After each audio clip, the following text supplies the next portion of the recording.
Hello, नमस्कार साथियों, स्वागत है आप सबका आपके अपने YouTube चैनल बी गोट क्लासेस में। यह क्लास उन विद्यार्थियों के लिए अति महत्वपूर्ण है जो वर्तमान में सेकेंड ईयर में है या सेकेंड ईयर की बैक एग्ज़ाम देने वाले हैं। समझना, जो स्टूडेंट जिन्होंने एग्ज़ाम दिया था सेकेंड ईयर का और सेकेंड ईयर में इलेक्ट्रिशियन थ्योरी में अगर बैक है तो वह इस क्लास को ज़रूर देखना। साथ ही वो विद्यार्थी भी ज़रूर देखना जो वर्तमान में सेकेंड ईयर में है और आगे सेकेंड ईयर का यानी कि फर्स्ट ईयर आपने पास कर लिया है, अब आप सेकेंड ईयर में आ चुके हैं, तो आपके लिए क्लास अति महत्वपूर्ण है। महत्वपूर्ण इसलिए है क्योंकि हम इस क्लास में जो पेपर हैं उसको हल करवा रहे हैं, आंसर की को हल करवा रहे हैं। इसमें आपको यह पता चलेगा कि एग्ज़ाम में किस तरीके के क्वेश्चंस पूछे गए थे। एग्ज़ाम में जो क्वेश्चंस आते हैं ना, वो काफ़ी सारे क्वेश्चंस रिपीट होते हैं, तो आपको ये रिपीटेड जो क्वेश्चंस रहेंगे वो आपको बहुत ही सहायता प्रदान करेंगे एग्ज़ाम में। तो आपको इस पेपर को बिल्कुल भी नहीं छोड़ना है। ये एक पेपर नहीं है, काफ़ी सारे पेपर हैं, क्योंकि एग्ज़ाम में जो पेपर आया था उसमें हर एक स्टूडेंट के अलग अलग क्वेश्चंस पेपर आए थे। तो अलग अलग क्वेश्चंस पेपर के हिसाब से बहुत सारे क्वेश्चंस पेपर हैं, तो उस हिसाब से हम सारे क्वेश्चन पेपर आपके हल करवाने की कोशिश करेंगे। इसलिए आप रेगुलर हमारे साथ बने रहेगा, आपको तमाम सारे क्वेश्चंस अच्छी तरीके से समझ में आएंगे और हर एक क्वेश्चन किस तरीके से उसका आंसर बनता है वो भी आपको समझ में आएगा। हमने इससे पहले एक वीडियो अपलोड कर दिया है जो कि कल वाला वीडियो था, जिसमें हमने 25 क्वेश्चंस करवाए हैं। आज अपन 26 नंबर से स्टार्ट करेंगे, ठीक है। यह देखिए पेपर कितनी तारीख का है, 10 जुलाई का पेपर है, जो कि 3 बजे वाला यह पेपर है। अगर आपके पास पेपर हैं तो आप हमारे पास भेज सकते हैं, ठीक है। आप टेलीग्राम पर भेज सकते हैं, टेलीग्राम पे नहीं तो आप हमें कमेंट में लिख कर दे देना कि मेरे पास पेपर है। हम व्यवस्था कर देंगे कि आप किस तरीके से उस पेपर को भेज सकते हैं, ठीक है। तो देखिए यहाँ पर शुरुआत करते हैं अपन 26 नंबर से स्टार्ट करेंगे, क्योंकि 25 तक अपन ने क्वेश्चंस कर लिए हैं। क्वेश्चंस को ध्यानपूर्वक जरूर समझना। अगर आप सेकेंड ईयर में हैं या आप बैक एग्ज़ाम देने वाले हैं तो आपको अच्छी प्रकार से क्वेश्चनों को ज़रूर समझना है।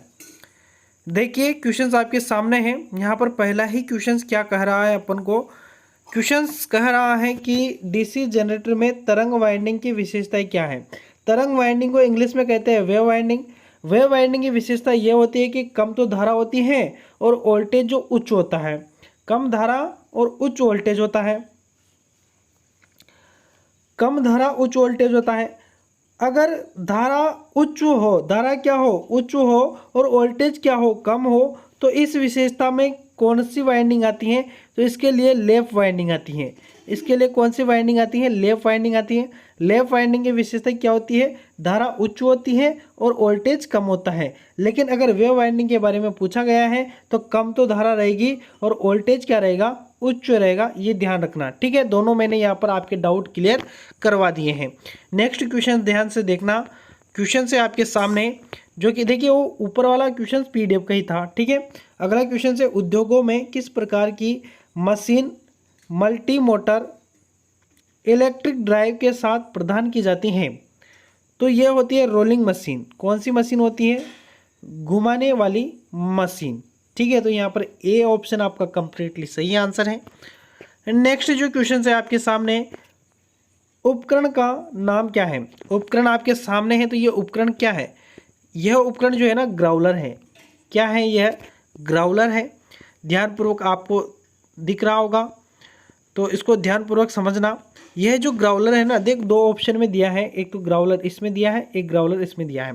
अब ये आंतरिक ग्राउलर है या बाहरी ग्राउलर है, तो ये ध्यान रखना, ये बाहरी ग्राउलर है। कौन सा ग्राउलर है, बाहरी ग्राउलर है।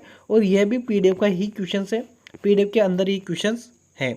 आपको क्वेश्चन पेपर देखने से ये पता चलेगा कि पीडीएफ से कितने क्वेश्चंस आते हैं और कितने नहीं आते हैं। आपको पीडीएफ पढ़ना चाहिए या नहीं पढ़ना चाहिए, ये आपको समझ में आएगा।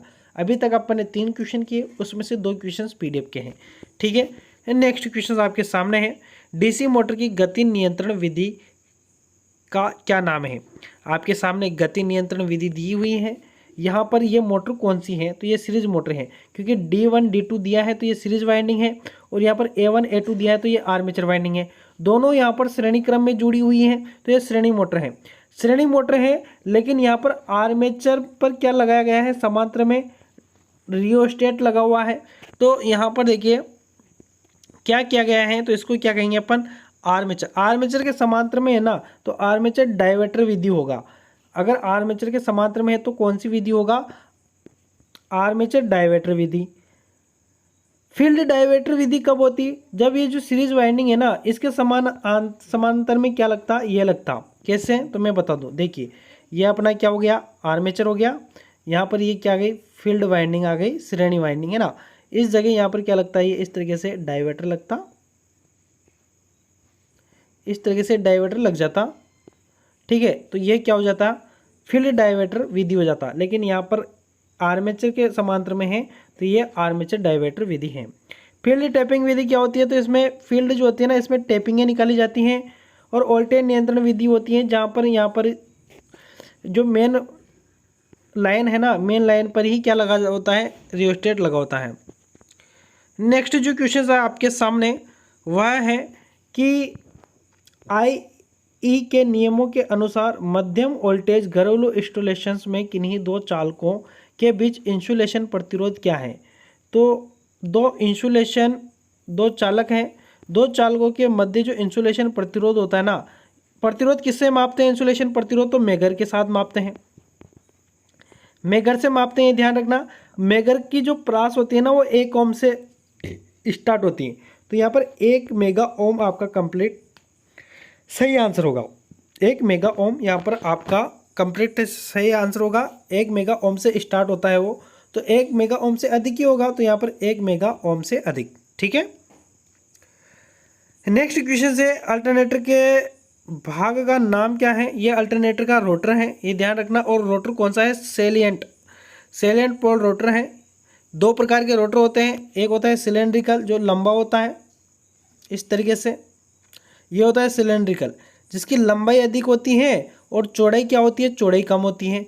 लेकिन ये जो सेलेंट पोल है ना, ये वाला, इसमें लंबाई तो क्या होती है, कम होती है, और चौड़ाई क्या होती है, ज़्यादा होती है। इसकी चौड़ाई ज़्यादा होती है और इसकी लंबाई कम होती है। लेकिन सिलेंड्रिकल की लंबाई अधिक होती है और चौड़ाई क्या होती है, कम होती है। तो ये सेलिएंट है। तो सेलिएंट किस में दिया है, यहाँ पर आपका डी ऑप्शन दिया है, सेलिएंट यानी कि मुख्य ध्रुव rotor, salient pole rotor. And यहाँ पर देखिए आगे बढ़ते हैं, अगला क्वेश्चन आपके सामने है, घरेलू उपभोक्ताओं के लिए अपनाई गई एसी वितरण लाइन में वोल्टेज अनुपात क्या है। वोल्टेज अनुपात के बारे में पूछा है। वोल्टेज अनुपात यहाँ पर क्या है, जो वोल्टेज अनुपात है वह है 415 वोल्ट। घरेलू उपभोक्ताओं के लिए अपनाई गई एसी वितरण लाइन वोल्टेज के बारे में पूछा है, तो 415 वोल्टेज होगा। अगर फेज वोल्टेज के बारे में पूछा होता तो अपन 240 वोल्टेज करके आते। ठीक है, अगर यहाँ पर फेज वोल्टेज के बारे में पूछा होता तो अपन 240 वोल्ट करके आते हैं। लेकिन यहाँ पर जो पूछा गया है वह क्या पूछा गया है, लाइन वोल्टेज। तो लाइन वोल्टेज क्या होगा, 415 वोल्ट बटे 240 वोल्ट। ठीक है, तो यहाँ पर आपका बी ऑप्शन ही करेक्टली सही आंसर है। नेक्स्ट क्वेश्चन जो है, यूनी जंक्शन ट्रांजिस्टर यूजेटी यानी कि unipolar junction transistor, uni junction transistor इसका पूरा नाम होता है, का मुख्य कार्य क्या है। तो इसका जो मुख्य कार्य है वह है रिलैक्सेशन ओसिलेटर। इसका सही आंसर होगा सी ऑप्शन। नेक्स्ट क्वेश्चन आपके सामने है, क्यों पोल कोर स्टाम्पिंग डीसी जनरेटर में प्रचलित करते हैं। तो भंवर धारा हानि को कम करने के लिए करते हैं। हिस्टैरिसीस हानि को कम करने के लिए क्या करते हैं, तो जो मटेरियल होता है जिससे वो बनाया जाता है उसमें सिलिकॉन की मात्रा मिलाते हैं, सिलिकॉन नामक पदार्थ की मात्रा मिलाते हैं 3 से 4%। ठीक है, 3 से 4% सिलिकॉन की मात्रा मिलाते हैं, उससे हिस्टैरिसीस हानि कम होती है। लेकिन अगर भंवर धारा हानि को कम करना है तो आप क्या करोगे, जो बॉडी बनाओगे या जो स्टेटर बनाओगे या रोटर या आर्मेचर बनाओगे, उसकी कोर को क्या करोगे, पटलित करोगे, लेमिनेटेड करोगे, पतली पतली पत्तियों से मिलकर बनाओगे। ठीक है, नेक्स्ट जो क्वेश्चन है आपके सामने वह है, यूनी जंक्शन ट्रांजिस्टर यानी कि यूजेटी का मुख्य अनुप्रयोग क्या है। तो यूजेटी का जो मुख्य अनुप्रयोग है वह है ट्रिगर सर्किट। ट्रिगर सर्किट में इसका उपयोग किया जाता है।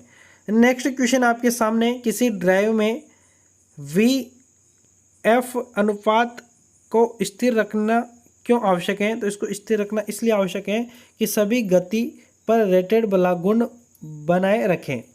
ठीक है। नेक्स्ट क्वेश्चन आपके सामने जो कि अल्टरनेटर के EMF यानी कि इलेक्ट्रोमोटिव फोर्स समीकरण की गणना करने का सूत्र क्या है? तो इसका गणना करने का जो सूत्र है वह है 4.44 KD KC और FT है ना, फ्रीक्वेंसी और टाइम, और यहाँ पर सॉरी टॉर्क, और यहाँ पर फ्लक्स है ना, चुंबकीय फ्लक्स। तो इस तरीके से याद रखना इसको, बहुत ही सिंपल सा फॉर्मूला है, लेकिन आपको कन्फ्यूजन कहाँ पर किया गया है इसमें, बाकी पीछे सब सेम है, आगे कन्फ्यूजन किया गया है। यहाँ पर 1.11 लिखा, यहाँ पर 4.44 लिखा, यहाँ पर 2.22 लिखा, इसमें और इसमें क्या अंतर है? तो यहाँ पर देखिए TF नहीं है इसमें, इसके अंदर F नहीं है, F भी आवश्यकता है, तो ये ध्यान रखना। ए ऑप्शन यहाँ पर कंप्लीटली सही आंसर है। नेक्स्ट क्वेश्चन है, चरणबद्ध वोल्टेज स्टेबलाइजर में कौन सा विद्युत उपकरण वोल्टेज को सक्रिय कर रहा है? तो वोल्टेज को सक्रिय कौन कर रहा है? ऑटोस्टेट यहाँ पर सक्रिय कर रहा है। नेक्स्ट क्वेश्चन आपके सामने जो कि यह वर्कशॉप कैलकुलेशन से रिलेटेड है। देखिए आपके थ्योरी के जो क्वेश्चंस थे 38, क्योंकि थ्योरी में कितने क्वेश्चंस पूछे जाते हैं? 38 क्वेश्चन समाप्त हो चुके हैं थ्योरी के। अब जो क्वेश्चन आया है वर्कशॉप कैलकुलेशंस का क्वेश्चंस आया है। चलिए वर्कशॉप कैलकुलेशंस के क्वेश्चंस भी देख लेते हैं। साधारण ब्याज में साल को कैसे दर्शाते हैं? साधारण जो ब्याज होता है ना, इसका फॉर्मूला ध्यान रखना, PTR होता है और बटा 100 होता है, ये तीनों इंटू होते हैं, और ये साधारण ब्याज है। तो साधारण ब्याज में ये तो बताता है मूलधन को, ये बताता है साल को, और ये बताता है दर को। दर को कौन बताता है? R, T बताता है टाइम यानी कि साल, P बताता है किसको? मूलधन को। अब यहाँ पर देखिए PTR, तो इसको अपन N से भी लिख सकते हैं। किससे भी लिख सकते हैं? N से भी लिख, क्योंकि यहाँ पर T दिया नहीं है ना, T नहीं दिया है तो अपन N मान लेंगे, क्योंकि N से भी दिखाते हैं तो R तो आएगा नहीं, I भी नहीं आएगा और P भी नहीं आएगा, क्योंकि P मूलधन को बताता है, R जो है वो दर को बताता है। तो यहाँ पर क्या आंसर आएगा अपना? N ही आंसर आएगा ऑप्शन के अकॉर्डिंग। एंड नेक्स्ट क्वेश्चन है आपके सामने जो कि है A into A square into A की पावर 3 इंटू A की पावर 4। अब यहाँ पर आप देख पा रहे होंगे नीचे भी A है, A है, A है और A है, 4 जगह A है, यानी कि आधार यहाँ पर समान है, तो घाते क्या होगी? जुड़ेगी, क्योंकि इंटू चिन्ह लग रहा हो और घाते आधार समान हो तो घाते क्या हो जाती है? जुड़ जाती हैं। तो इसके ऊपर कुछ घात नहीं है तो 1 लगा देंगे, 1 इसके ऊपर है ना, और 1 तो ये हो गया, 2 यह है, 3 यह है और 4 यह है। टोटल कितना आएगा? 4 3 7, 2 9 और 1 10, यानी कि 10 की पावर 1 की पावर कितना हो गया? 1 की पावर 10 हो गया। किस ऑप्शन में दिया है? ए ऑप्शन में दिया है। सभी घातों को क्या करना है? अपन को जोड़ना है, ये ध्यान रखना। ठीक है, नॉर्मल सा क्वेश्चन था, सिंपल सा क्वेश्चन था वर्कशॉप कैलकुलेशन का। नेक्स्ट क्वेश्चन से लाभ कैसे व्यक्त किया जाता है? लाभ को अपन है ना परसेंट में व्यक्त करते हैं, ये ध्यान रखना। ठीक है, नेक्स्ट क्वेश्चन है आपके सामने, साधारण ब्याज में प्रिंसिपल को किस तरह से निरूपित किया जाता है? प्रिंसिपल कौन है यहाँ पर? साधारण ब्याज में तो मूलधन है, तो मूलधन को कैसे दर्शाएंगे अपन? P से दर्शाएंगे, ये ध्यान रखना। प्रिंसिपल यानी कि मूलधन, मूलधन को कैसे दर्शाएंगे? P से दर्शाएंगे।